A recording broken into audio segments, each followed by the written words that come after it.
Lebaran aja. Kayaknya jauh deh. Udah. Bismillahirrahmanirrahim. Assalamualaikum warahmatullahi wabarakatuh. Alhamdulillahirabbil alamin wa bihi nasta'inu ala umuri dunya waddin wa ala alihi wa sahbihi ajma'in, amma ba'd. Yang saya hormati Ayah selaku guru di kajian fikih, Ayah Solihin SPDI. Biar tahu. 4 tahun itu. Karena titel itu mahal, bukan untuk disombongin, tapi karena mahalnya itu biar dibawa, biar dihargai. Yang sama-sama kami hormati mahasiswi-mahasiswi cantik dan soleha, yang insya Allah selalu rajin ngajinya dan mendapatkan ilmu yang manfaat dan barokah. Puji syukur kehadirat Allah yang telah memberikan kita nikmat iman Islam, terutama nikmat sehat, sehingga kita bisa hadir di kajian fikih setiap malam minggu. Mudah-mudahan makin banyak yang rajin ngajinya. Sholawat serta salam semoga selalu terlimpahkan kepada junjungan kita Nabiyana wa Habibana Muhammad sallallahu alaihi wasallam. Semoga kelak kita mendapatkan syafaat beliau di yaumil kiamah nanti. Amin amin ya rabbal alamin. Ini barusan kayaknya kepikiran ya, kayaknya mungkin biar lebih serius ngajinya, kayaknya asik nih kayaknya. Jadi begitu selesai beberapa bab kayaknya diadain ujian kayaknya ya. Atau dibalik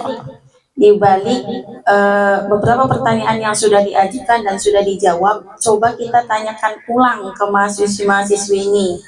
Siapa tahu nanti kalau misalnya jawab enggak sekarang. Kalau misalnya jawabannya salah bisa kita benerin. Jadi nanti kalau suatu saat ditanya orang, bukan lagi kita dasarnya katanya, tapi kita memang tahu dasarnya. Dan ngejelasinnya pun persis seperti mahasiswi kayaknya itu biar lebih fokus kayaknya ya. Jadi kalau ini jangan yang audiens ini jangan cuma ngajuin pertanyaan, tapi nanti beberapa kali pertemuan coba dibalik. Pertanyaan yang sudah ditanyakan kita tanyakan ulang dan kita lihat bagaimana jawabannya. Oke ya? Iya, soalnya minggu depan, tapi dibahasnya sekarang. Iya. Kita bisa mengingat minggu depan. Jadi coba kayak apa? Yang kemarin diajukan pertanyaannya, coba kita tanyain ulang seperti apa jawabannya. Itu ya biar makin pintar nanti. Bahasnya sekarang gitu. Ya kalau ingat ya. Ya, yang pertemuan berikutnya kita iya betul membahas tentang rukun iman. Sekarang kita akan membahas tentang makna la ilaha illallah dan alamat baligh. Silahkan ya. Bismillahirrahmanirrahim. Assalamualaikum warahmatullahi wabarakatuh. La hadratin Nabi Mustafa Muhammadin sallallahu alaihi wasallam wa ala alihi wa sahbihi wa dhurriyyatihi wa ahli baitihi wa sahbihi ajma'in. Alamat baligh sama makna la ilaha illallah. Usulihim wa furihim wa min tasbihihim lahumul Fatihah. A'udzubillahi minasyaitonir rajim. Bismillahirrahmanirrahim. Alhamdulillahirrahmanirrahim. Maliki yaumiddin. Iyyaka na'budu wa iyyaka nasta'in. Ihdinas siratal mustaqim. Shiratal ladzina an'amta 'alaihim ghairil maghdubi 'alaihim. Oke. Yang berikutnya adalah makna la ilaha illallah. Makna la ilallah sama alamat baligh. Terus alamat itu tanda-tanda. Tanda-tanda itu apa ya? Indikator apa? Indikasi. Kalau indikasi kata kerja. Tanda-tanda iya. Jadi Kayak minum lampu kedip-kedip berarti ada arus. Nah, itu maksudnya tanda-tanda. Ada mimpi. Kalau ada ini berarti ini. Nah, sementara ini ya kita baca dulu aja ya yang sesuai proses kitabnya itu. Faslun hadi ai hadza faslun wa makna la ilaha illallah. La ilaha illallah iku la ma'budu bihaqqin fil wujudi illallah. Ya, yang selama ini kita tahu kan la ilaha illallah, tiada Tuhan selain Allah. Nah, yes. Nah, maksudnya apa itu? Adalah lama Buddha bihakin furujudi inallah. Maksudnya adalah tidak ada yang berhak disembah dan benar. Maksudnya dalam kenyataannya kecuali Allah. Berarti kalau ada selain Allah kok disembah, dia bukan Tuhan. Jadi yang berhak disembah terus itu adalah Tuhan, itu hanya Allah. Nah, kita akan maknai lebih lanjut. Di sini katanya pasal ini fi bayani miftahil jannah wahya kalimatut tauhid. Nah, ada yang bilang ulama la ilaha illallah itu adalah merupakan kuncinya surga. Nah, kunci surga itu apa maksudnya? Jadi hal paling pokok untuk masuk rumah, kalau rumahnya tertutup harus ada kunci kan? Nah, jadi hal yang paling pokok untuk orang bisa masuk surga adalah pegang kuncinya, yaitu la ilaha illallah. Ulama lain berpendapat bahwa la ilaha illallah itu wahia kalimatut tauhid, namanya kalimat tauhid. Yang pertama tadi apa? Miftahul jannah, kuncinya surga. Yang kedua bilang itu kalimatut tauhid. Kalimat tauhid itu adalah kalimat yang berisi tentang keesaan Tuhan. Kemudian ulama lain berkata wahia kalimatul ikhlas, disebut juga kalimat ikhlas. Ulama lain berkata kalimatun najah, kalimat najah itu untuk keberuntungan, kalimat keberuntungan. Ini sekedar pengetahuan ini ya. Waqad dzukirat fil Qur'ani fi sab'atin wa thalathina mawdi'an. Nah, kalimat la ilaha illallah itu kalau di dalam Al-Qur'an kalau kita hitung satu-satu itu ada 39. Jadi kalimat la ilaha illallah disebut dalam Al-Qur'an sebanyak 39 kali. Waalaikumsalam warahmatullahi wabarakatuh. Silakan dulu mahasiswi lama. Oke, berikutnya wa mana la ilaha illallah la ilaha illallah fil kauni. Udah itu selesai ya. Jadi udah dianggap selesai. Jadi la ilaha illallah itu adalah pokoknya tidak ada yang dipertuhankan selain Allah. Adapun ada yang menyembah ini dan itu, nah itu bukan Tuhan. Yang disembah dan itu Tuhan dalam kenyataan ya hanya Allah. Kemudian ini mungkin yang harus kita tahu. Wafaidu iluha la tuhso. Fadil itu fadilah. Fadilah itu manfaat. Manfaat itu kalau bahasanya orang jamu khasiat. Manfaat itu khasiat. Kalau orang ini nanti akan dapat apa nih, atau akan berpengaruh apa nih? Jadi keutamaan la ilaha itu banyak. Minha qauluhu sallallahu alaihi wasallam, man qala la ilaha illallah salasa marrat fi yaumihi kanat lahu kafaratan likulli dambin asabahu bidzalikal yaum. Nah ini hadis Nabi nih ya, Nabi yang dawuh. Man qala la ilaha illallah salasa marratin. Siapa saja, berarti orang kita ini ya, maksudnya orang sudah login. Dia mengucapkan la ilaha illallah sebanyak 3 kali dalam satu hari, kanat lahu kafaratun likulli dzambin asabahu bidzalikal yaum. Maka dosa-dosa yang kesentuh, yang diperbuat disengaja atau tidak disengaja hari itu, maka akan dihapus, di delete. Udah kadung ini sekarang Itu kalau dibilang masuk akal aja. Kalau Tuhan mau, kalau Allah mau itu bisa aja. Misalnya kayak kita, motif udah berhalaman-halaman. Kalau zaman kita dulu nyetipin satu-satu, lama nggak itu? Tapi begitu kita klik di blok, klik kanan, klik delete, habis. Dosa kita kayak gitu. Kalau Allah mau. Tuh, jadi salah satu, kita ngomong bahasa orang Indonesia aja ya, khasiatnya lah gitu, kasarnya khasiatnya. Fadilahnya la ilaha illallah kalau dibaca 3 kali dalam sehari, dosa-dosa yang hari itu kita perbuat akan dihapus. Nah tentu ini dosa terhadap Allah ya, dosa terhadap sesama minta maaf, ada lain, nanti urusannya lain. Kalau urusan sama Allah itu gampang-gampang aja. Misalnya kayak repot apa, lagi males, lagi apa, terus aduh kayaknya mau mandi pagi subuh, aduh bikin berat banget, terus kesiangan, kan dosa itu nggak boleh. Jadi salah satu dosa itu kan mengerjakan sholat di luar waktu. Nah yang begitu-begitu tuh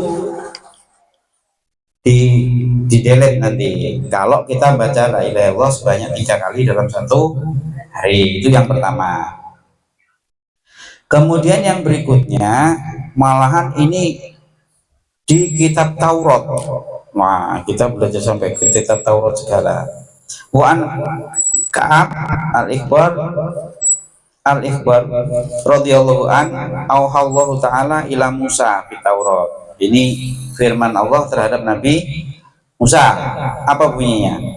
Laula man yaqulu la ilaha illallah asallatu jahannama al ahli dunia. Jadi Nabi Musa pernah dapat firman begitu, andaikan di dunia ini sudah tidak ada lagi yang mengucapkan la ilaha illallah, maka neraka jahanam itu dilepas, datang, habis kita. Itu zaman Nabi Musa. Zaman Nabi Musa. Kemudian yang berikutnya, nah itu ya. Yang penting yang pertama tadi, kita kan suka ya gosip ya apa itu. Tapi jangan di itu ya, ntar mentang-mentang punya setipnya sengaja banget, iseng aja gitu. Ya jangan, kalau bisa kita hindari. Kalau nggak bisa hindari, udah itu. Ada setipnya, ada klik delete-nya. Udah. Kemudian yang berikutnya, afdolul asya'i al-iman wa huwa al-qalbu. Hal yang paling utama yang kita miliki itu adalah iman. Nah, iman itu adanya di dalam hati. Ya, orang dikebuki ya. Pokoknya iman. Udah tahu kan, udah kemarin dibahas itu. Jadi yang paling utama yang bisa kita raih di dunia ini adalah iman. Wa afdhalul kalami kalamullahi. Yang paling utama ucapan itu ya firman Allah. Wa afdhaluhu Al-Qur'an. Ini saya baca biar tahu aja ya.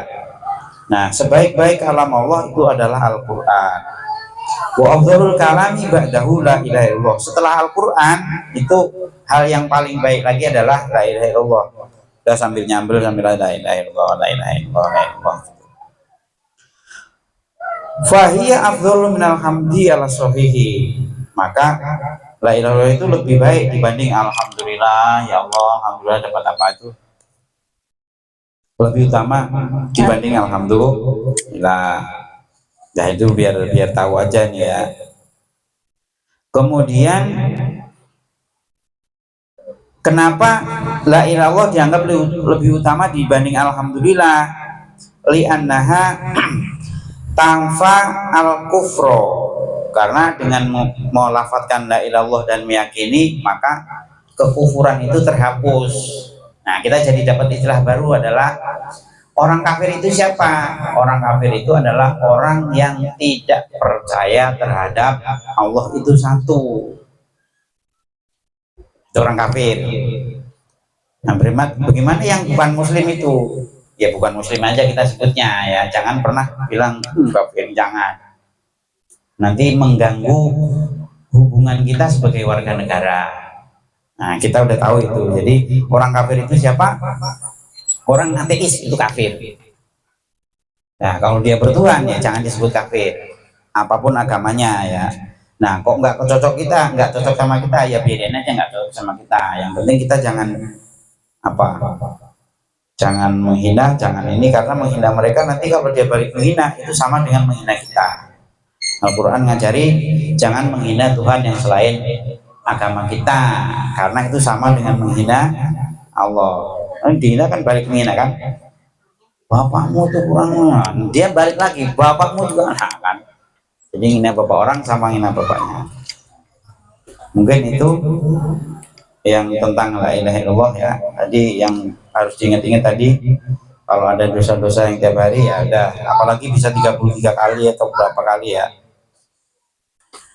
Nah, berikutnya faslun fi alamatul bulughi, yang pasal berikutnya, yang halaman berikutnya itu. Faslun alamatul bulughi salasun. Balik itu dewasa. Dewasa itu apa? Ukuran dikatakan dewasa itu apa? Dewasa itu adalah dia sudah terkena tuntutan hukum. Tuntutan hukum itu wajib, sunnah, haram, dan seterusnya itu. Nah, orang kalau sudah balik berarti dia sudah kena tuntutan hukum. Nah, tanda-tandanya ada 3. Yang pertama, tamamu khomsa asrota sanatan fi dzakari wal unsa.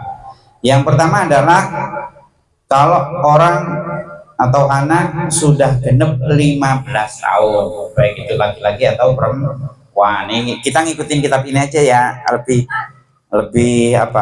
toleran, lebih ringan. Nanti ada pendapat lagi yang mengatakan 14 tahun, berarti yang kitab yang kita baca 15 tahun, berarti lebih aman ini. Nah, lebih aman ini. Baik itu laki-laki maupun perempuan. Kemudian yang berikutnya wal ihtilamu fi dzakari wal unsa li tis'i sinina, adalah sudah mengalami mimpi basah dan dia sudah berusia 9 tahun. Atau kurangnya tidak boleh lebih dari 15 hari. Jadi kalau 15 tahun kurang 16 hari kok mimpi, enggak dianggap. Jadi apa tadi? Mimpi basah setelah genap usia 15 tahun. Itu yang kedua. Tadi 9. Tadi 9 tahun. 9 tahun. Iya, tadi 9 tahun. Apa? 15. Jadi pernah mimpi basah kalau sudah 9 tahun, yakni 15 tahun ke bawah lagi. Sudah 9 tahun, usianya 9 tahun, terus mimpi basah, berarti balik. Udah 10 tahun tapi belum, nunggu 15, gitu ya. Jadi udah 10 tahun, 12 tahun, nggak mimpi basah, nggak pernah mimpi basah, berarti dia masih gratisan hidupnya, nunggu 15 tahun. Yang berikutnya wal haidu fil unsa litis sinina. Yang ketiga adalah untuk khusus orang perempuan sudah haid dan usianya sudah 9 tahun. Berarti kalau belum 9 tahun kok haid, maka haidnya tidak dihitung haid, tapi dihitung darah itu penyakit atau bahasa kerennya istihadah. Oke, jelas itu ya. Jadi apa? Yang pertama tadi genap 15 tahun. Ini tahun Hijriah ya, tahunnya tahun itu loh, tahun yang itu bukan Masehi ya. Itu bedanya seminggu soalnya. Tiap tahun kan bedanya seminggu. Jadi hitung aja itu. Jadi 15 tahun itu hitungan Komariah, bahasanya Komariah. Komariah itu berarti yang Hijriah itu. Hijriah atau yang tahun Jawa. Itu kan hitungannya pakai bulan. Oke, kemudian yang berikutnya yang perlu dijelaskan lagi adalah 15 tahun itu mulai dari kapan? Wabtida'uha min infisoli jami'il badani, adalah mulai dari lahir udah keluar semua. Jadi lahir keluar semua tuh. Ada nggak orang lahir ke setengah terus setengah hari baru keluar, ada nggak kira-kira? Enggak. Bisa jadi. Kalau kembar, Bisa kalau jadi. kembar biasanya. Ya, kalau kembar itu kan udah individu masing-masing. Tapi kalau sampai setengah hari bahaya. Iya, ini misalnya, makanya di situ mulainya dari kapan? Udah lahir keluar semua gitu, menitnya, jamnya. Itu kan sampai menit jam itu ngitungnya. Ya, kalau kita ya sesuai tanggal lahir aja kan yang gampang. Nah, sesuai tanggal lahir aja. Tapi yang komariah, ya ngitungnya bagaimana? Ya gampang. 1 tahun itu komariah sama Samsiah, ya, susah ya. Masehi sama Hijriah bedanya berapa? Itu kan 29, 30, 29, 30. Misalnya kalau 30 semua berapa? 360. Wah, jadi matematika. Kalau separuh-separuh berarti 360 kurang 6. Ya enggak? Berapa? 354. Ya, 54. 54. Kalau Hijriah berapa? Kok Hijriah? Masehi berapa? 365. 365 dikurangi 354 berapa? Ya 6 sama 5, 4 sama 5. 6 sama 5 berapa? 11 hari. Berarti kalau 10 tahun berapa bedanya? 66 hari. Berarti kalau 14 tahun 11 kali 4, 44, sama hitung aja, gampang hitungnya ya. Jadi kita hitung setiap tahun bedanya 11 hari. Udah hitung aja udah. Berarti itu mungkin sekitar 14 tahun lebih kalau dihitung Masehi. Ya. Nah, ini kalau udah kelas 3, kelas 9 itu berarti udah harus dikasih peringatan ya. Nah, dari kelas 7 lah, dari kelas 7 udah dikasih peringatan lah. Mulai di apa itu ya. Nah, jadi tanggalnya komariah ya, komariah. Kemudian bagaimana kalau ini seandainya ya, ini jarang-jarang terjadi. Bagaimana kalau bukan laki-laki, bukan perempuan? Misalnya ada orang kelaminnya ganda. Jadi apa? Organ laki-laki punya, organ perempuan punya. Bagaimana kalau begitu? Maka kata kitab yang kita baca ini,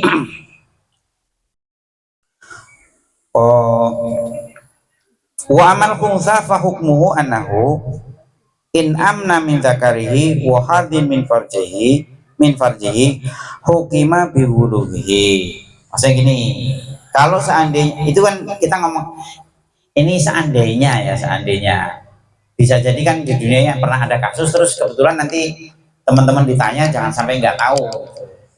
Jadi orang itu punya jenis kelaminnya ganda, cowok punya, cewek punya, Dan aktif dua-duanya. aktif dua-duanya. Bagaimana ininya? Bagaimana? Adalah jika satu pertama tadi 9 tahun head dari jalan depannya, nanti dua-duanya depannya. Bagaimana ini? Head dari organ perempuannya dan mimpi basah dari keluar dari organ laki-lakinya. Ya Allah. Ya dua-duanya berarti balik dia. Tapi kalau head keluar dari organ perempuan, terus mimpi basah keluar dari organ perempuan, belum. Dong ya ini ya. Dong ya. Belum dihukumi balik. Belum balik. Berarti kalau misalnya terjadi begitu, tetap dia belum balik, nunggu 15 tahun. Walaupun udah haid tadi. Walaupun tadi kan masalahnya kan ini cewek atau cowok yang dominan, kan nggak ini. Jadi dia balik tentu 9 tahun tadi ya. Head dari organ perempuannya dan mimpi basah dari organ laki-lakinya. Karena kalau head Iya kalau dia perempuan. Nah kalau laki-laki, Berarti bukan darah haid. nah itu tadi. Ya kalau darahnya ikut yang head tadi, tapi baliknya ini loh. Heeh. Kita pahami dari ini dulu. Jadi dia udah 9 tahun, bagaimana kalau dia head? Jadi enggak head jadinya.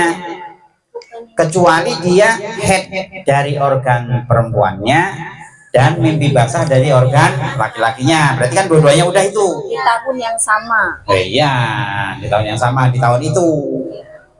Di tahun itu. Berarti kalau tahun berikutnya sebelah-sebelah, ya enggak juga nanti. Oh ya, barengan. Iya. Ya.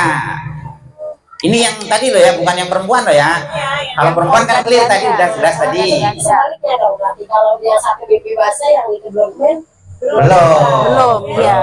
Karena ya kalau dia laki-laki, kalau dia perempuan, nah maka nanti sama kayak gini. Perempuan hanya bisa ngimami perempuan kan? Clear itu ya. Kalau laki-laki bisa ngimami siapa aja. Bagaimana kalau dua-duanya ganda? Nggak bisa saling imami, nggak bisa. Kenapa? Kalau yang satunya yang jadi imam, iya kalau dia laki-laki. Lah kalau dia ternyata dominan perempuannya, Oh itu yang punya ini yang nggak jelas nanti. harus yang berarti nggak bisa ya. Ya iya. Jadi kalau yang ganda itu dia nggak bisa saling jadi imam makmum. jati dirinya dia. Jadi dirinya bun.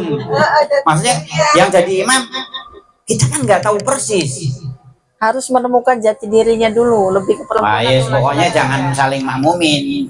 Bukan yang itu loh ya, yang itu bukan itu. Kalau itu lama laki-laki itu. Bukan yang bencong, Laki-laki. bukan. Ini yang kita yang Bukan. red, yang Tapi beneran yang ini. kelamin ganda, memang ada. Nah, tapi kalau makmumnya perempuan nggak masalah. Kenapa? Kalaupun dia perempuan kan bisa saling ngimami.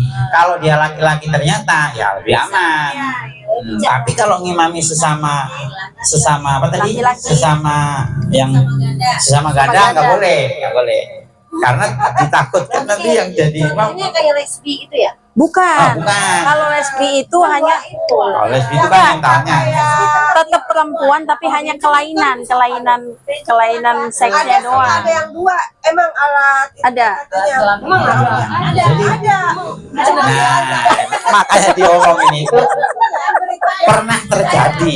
Jadi Nah ya kita nggak. makanya orang tuanya bisa ngelihat anaknya itu lebih dominan kemana, itu bisa dioperasi mau di mana. Oh iya. Ya, tapi kan kalau Tapi kalau menurut ini sekarang kita kan kalau- jangan dioperasi, nggak boleh dilain salah satu. Makanya kita omongin itu, andai kan ada kasus itu, maka tanda baliknya bagaimana? Harus dua-duanya. Kalau salah satu, belum, nunggu 15 tahun. Tapi kan orang Hmm. kalau kayak gitu kamu terbuka nggak, maksudnya dia punya hati. Nah itu udah bukan ranah kita, itu udah maksudnya ini babnya udah lain. Yang penting yang kita omongin yang ini nih, baliknya kapan nih? Sekarang kan dokter tahu yang lebih dominan yang mana kan? Ya itu kan kalau udah ketahuan bun, udah ketahuan. Ini pokoknya Pokoknya sebagai usia- pengetahuan kita, begitu itu atau undang-undangnya begitulah gitu. untuk usia baliknya kalau 9 tahun keluar bersama-sama Bersama-sama dinyatakan baru dia balik. Tapi kalau misalnya hanya sebelah, salah satu tuh loh, 15 tahun ya, baliknya. ya, gitu. Kemudian ini ada lagi begini. Wa'lam annahu yajibu 'alal abai. Nanti ini buat kita semua loh ya, bukan ada motif apa-apa, bukan. Dibaca aja. Wa'lam annahu yajibu 'alal abai wal ummahati apa ala sabili fardhi kifayati opo taklimu auladihim atau harota wa sholata wa sair syara'i asyara'i titik. Apa ini maksudnya? Wajib fardu kifayah bagi bapak-bapak dan ibu-ibu adalah mengajari anak-anaknya tentang bersuci, sholat, dan lain-lain. Ini kita harus tahu ini bahwa yang punya kewajiban ngajarin anak-anaknya Toharoh, sholat dan lain adalah pertama adalah bapak dan ibunya. Wa mu'latu ta'limihim fi amwalihim in kana lahum malun. Biayanya dari mana? Biayanya dari harta dia kalau dia memang kaya. Kebayang nggak ini? Jadi ada anak kecil tapi dia kaya. Kebayang nggak? Enggak. Itu tuh anak angkatnya Deddy Mulyadi itu. Siapa itu yang kecil? Egi ya, Egi itu tahu Egi dia. Jadi ada bocah punya jasa apa atau punya apa terus dikasih uang sama orang. Kaya dia. Uang itu uang dia, bukan uang bapaknya. Jadi ya itu.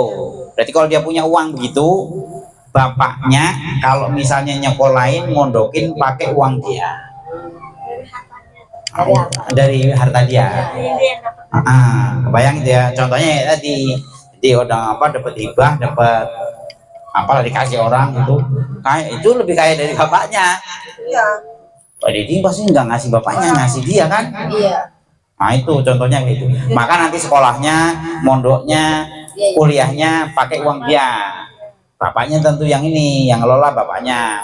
Nggak mungkin dikantongin dia. Bapaknya hanya ngelola ya, nggak bisa punya hak milik enggak. Kemudian ingkana lahum mal fa illam yakun lahu fa illam yakun fa fi mali abaihim. Kalau dia nggak punya uang berarti uang bapaknya. Uang bapaknya dulu. Wa illam yakun fa fi mali ummahatihim. Bapaknya melarat, ibunya kaya. Berarti sekolahnya, kuliahnya, mondoknya pakai harta emaknya. Tapi tadi yang kewajiban tadi bapak sama emaknya. Ini ngomongin biayanya. Ya. Fa ilam yakun fa fi baitul mali. Kalau nggak ada berarti negara. Baitul mal itu kan punya negara, berarti di panti asuhan. Jangan apa ya, naudzubillah ya. Bila fa ilam yakun fa fi aghna'il muslimina. Kalau nggak ada berarti orang-orang kaya sekitar yang wajib. Ini walaupun nggak berlaku di kita, yang penting kita tahu takutnya nanti kita kaya, kalau nggak ini nanti kena diaudit malaikat nanti. Mbak Nona, dulu hartamu triliunan, tetanggamu ada yang nggak sekolah, nggak pura-pura nggak tahu loh ya, gitu. Itu kena audit. Ini kita udah belajar ini ya. Jadi nanti kalau kita kebetulan kaya raya, jangan mikirin umroh haji mulu, tapi mikirin kanan kiri itu kewajiban kita, sekolahnya tadi ya. Ingat yang tadi bapak ibunya yang pertama wajib. Oke, udah. Kemudian, nah ini yang perlu kita tahu juga. Faidatun faidha qila laka lima wajib ala sobi ghoramatul mutalat mutlifati waqad qala ulama birof il qalami anhu. Gini, anak kecil itu kalau misalnya berbuat dosa, dosanya ditulis apa kan? Nah ya harus tahu. Jadi kena hukuman tadi, kolam itu maksudnya kena tuntutan hukum itu nanti ada 3. Yang pertama adalah soal tentang pahala-pahala. Jadi buat anak kecil dulu pahala-pahala ditulis, dosa nggak ditulis. Tapi kalau merusak barang orang ganti. Jadi misalnya apa nih misalnya? Pokoknya itu ya. Anak-anak kecil kalau berbuat baik pahalanya ditulis. Maksudnya dihitung kebaikannya, Bu. Dihitung kebaikannya. Tapi kalau berbuat dosa nggak ditulis maksudnya. Tapi kalau merusak barang orang ganti. Orang tuanya. Ya urutannya tadi. sama bapaknya dulu. Kalau dia punya uang, uangnya. Kalau enggak berarti orang tuanya. Tuh. Misalnya mainan apa ya misalnya? mainan lah gampangnya. Mainan kebetulan harganya 250 misalnya ya. Main bareng itunya ngambek terus dibanting ceger. Ganti. Ganti walaupun itu anak kecil. Ya, tapi kalau nyolong nggak dosa dia. Balikin tapi ganti kalau orangnya tahu ini dicolong itu balikin. Itu ya. Merusakin properti apa gitu. Ya, sama kayak di mall itu loh. Pecah berarti mau beli ya itu. Walaupun anak kecil. Tapi kalau dosa nggak ditulis. Jadi ada 3 tadi. Kalau pahala ditulis, dosa enggak. Tapi kalau ngerusakin barang harus ganti. Apa karena dosa kaitannya sama Tuhan itu tanggung jawab ke manusia gitu? Nah, pokoknya yang berbuat dosa-dosa dia nggak gitu. Belum dihitung Belum kan ditulis. Itu kan sebelum 15 tahun. Tadi kena belum balik Berarti lagi. kalau umurnya sebelum pen ya, dia kan puasanya pol, berarti kan berbuat baik tuh. Iya, tulis, Nah, itu kan tulis, tulis sama dapat malaikat. tulis. Katanya pahalanya untuk orang tua, benar nggak? Oh ya, itu urusan mana nggak usah kita ngurus. Kayaknya begitu banget. Misalnya dikasih dia, masa kita, itu kamu masih kecil ini buat mak, masa iya begitu? Maksudnya ini loh, kadang-kadang hal-hal yang sebenarnya kalau kita angen-angen lucu, kenapa dibahas gitu? Iya. Masa iya? Ini misalnya anaknya puasa pol ini nanti pas di sono ini pahala ini. Bener ada yang ngomong gitu. Kan waktu itu masih 15 tahun jatah mak itu, masa ya begitu? Maksudnya yang begitu tuh nggak usah kita ngurus. Misalnya kayak gini lagi. Allah lebih tahu. Ya, misalnya kayak gini. Udah sholat, udah apa? Udah sholat, zakat udah, membantu orang udah. Kita jangan kepikiran itu kira diterima apa enggak ya. Jangan punya pikiran itu. Ya, itu orang konyol yang punya pikiran itu orang konyol. Jadi kita berbuat baik, apalagi sholat, itu seperti Tuhan mengundang kita ngajak ngobrol. Nah, jadi ingat khotbah. Jadi misalnya gini, sholat itu kan omong-omongan sama Tuhan kan, sama Allah kan. Itu kan nanti apa yang seperti kemarin, apa yang kita lakukan kan semuanya ditulis Allah kan. Itu kan seperti misalnya gini, Mbak Nona, hari Minggu nanti datang ke rumah saya ya. Rumah saya di sini karena jauh, ini ongkosnya nih saya kasih. Ini buat naik bajai atau buat naik taksi biar kerenan. Kasih ini. Nanti di sono makan ini, duduknya di sini, sebelahnya ini misalnya. Sampai detil begitu. Mungkin nggak nanti begitu nongol ngapain kalau udah sana. Itu kan orang kerjaan mikir kayak gitu tuh loh. Ya, mau sudah takdir sholat malah nanyain. Nanti kita udah capek-capek sholat ternyata masih neraka juga. Itu orang konyol mikir begitu tuh orang konyol. Ya, buat kita yang udah ngaji tuh konyol mikir begitu tuh konyol. Sekali lagi orang sebelah aja, kubu sebelah itu. Orang kalau sudah meninggal katanya apa? Sudah tenang bersama Bapak di surga. Terus kita udah sholat, udah ini, terus punya pikiran ini nanti diterima apa enggak sholat saya ini ya Tuhan. Itu kurang ajar. Itu.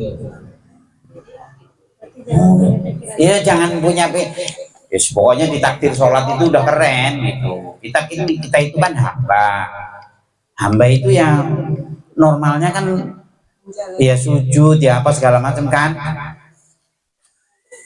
ya sama orang tua lah. Sama orang tua itu kan normalnya kita kan baik sama orang tua ya, ngasih jajan ya ngasih apa kalau punya uang, terus itu minta imbalan kan konyol. Urusan yang sono udah kita ditakdir baik nih, takdir ngaji nih, ngaji ini nanti enggak surga apa gunanya lo kok malah. Itu orang konyol.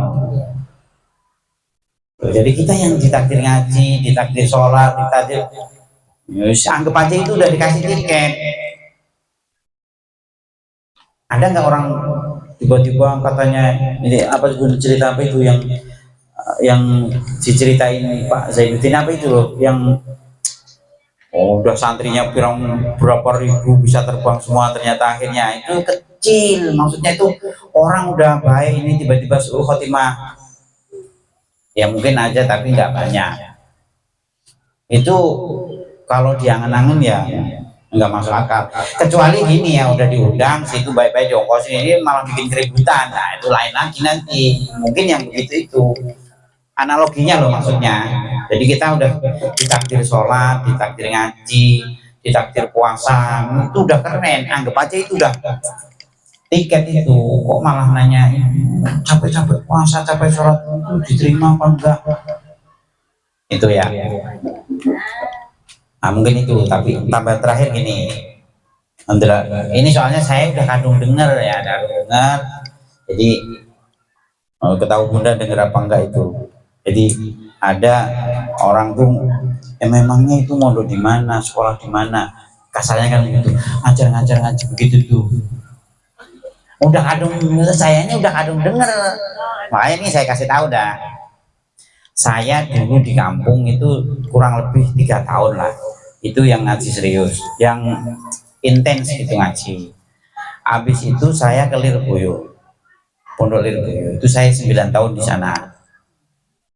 9 tahun di sono, terus karena ya orang seperti sebatang kara. Misalnya kalau nggak pergi nggak bisa sekolah. Saya ke Jakarta, di Jakarta kurang lebih 3 tahunan ya, 3 tahunan itu bisa buka sendiri, terus daftar kuliah 4 tahun S1, kuliah beneran itu di Attahiria. Sekarang di Segel itu kampusnya, kasihan banget itu, sama kayak Nisa tuh. Waktu itu masih keren-kerennya di sono. Jadi kalau misalnya ada yang nanya ngajinya di situ emang sekolah di mana, diklik aja, di googling nanti. Saya mondok di Lirboyo 9 tahun, di kampung saya 3 tahun, kuliah di Attahiria 4 tahun S1-nya. Nah sekarang Alvan di sono. Kalau misalnya kurang ini, googling aja pondok pesantren Lirboyo. Sekarang santrinya sekitar 50 ribuan. 56.000 tahun ini, 56.000 santri Lirboyo. Maksudnya ini ya apa ya? Kadang-kadang orang kan gitu. Nanti kalau ditanya ada yang emang ngaji situ, kan setahunya kita motong rambut aja. Tahu-tahu ngajarin ngaji, jawab aja begitu. Ada. Oh, Ayahnya dengar. Udah kadung bro, maksudnya udah kadung nyampe. Delalah itu nyampe aja gitu. Iya, kalau aja nanti jelasin aja. Iya, udah kadung denger. Iya, nanti jelasin aja. Ya pasti mungkin ada. Iya, makanya itu. Jadi saya mondok serius beneran itu. Oh, nggak pernah dikirimin, namanya orang kampung. Jadi hidup sendiri dulu. Nah ya, mungkin itu yang barangkali ada yang mau ditanyain nanti, silakan Bu. Mbak Endang mungkin. Mbak Endang mau nanya nggak? Ini ya tadi soal kadang-kadang kita kan ada beberapa pengajian yang ustadzanya itu lebih kayak istilah kayak mendoktrin. Jadi seolah-olah kita itu kayak yang di hadapan Tuhan itu kayak debu banget gitu, yang seolah-olah kalau misalnya pengen mencapai istilahnya diakui Tuhan itu usahanya harus memang benar-benar kerja keras yang bagaimana, jadi kayak nggak ada motivasi untuk kayak yang ayah bilang tadi, kalau ibadah kita itu diterima, sholat kita itu diterima. Dan Bunda juga memang dengar beberapa itu yang seolah-olah mematahkan itu. Nah menurut ayah itu gimana?